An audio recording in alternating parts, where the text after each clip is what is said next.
உங்க வாழ்க்கையில ஏசப்பா மீறுதல்களிலிருந்து உங்களை வெளியே கொண்டு வந்துட்டாரு.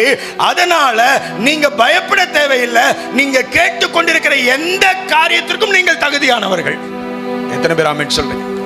நீங்கள் ஏசப்பா கிட்ட கேட்டுக்கொண்டிருக்கிற எந்த காரியத்தையும் நீங்கள் பெற்றுக்கொள்ள தகுதியானவர்களாய் எப்போது மாறுகிறீர்கள்? உங்களுக்காய் பலி செலுத்தப்பட்ட அந்த பலியில மீறுதல் அடங்கி இருக்கிறது என்பதை நீங்கள் உணரும் போது, நீங்கள் அங்கீகரிக்கும் போது, தேவனிடத்தில் எந்த காரியத்தையும் பெற்றுக்கொள்ள நீங்கள் தகுதியுள்ளவர்களாய் மாறுகிறீர்கள். இரண்டாவது, அக்கிரமம் உங்களுக்காக, உங்களுடைய அக்கிரமங்களுக்காக, என்னுடைய அக்கிரமங்களுக்காக பலி செலுத்தப்பட்டது என்கிற உணர்வு. எப்படிப்பட்ட பலி? இயேசு கிறிஸ்து பொடி பொடியாக அவர் நறுக்கப்பட்டார் என்கிற அந்த விஷயம் உன்னுடைய உணர்வுக்குள் வரும்போது நிச்சயமாய் எந்த காரியமும் உனக்கு தடையா இருக்க போவதில்லை.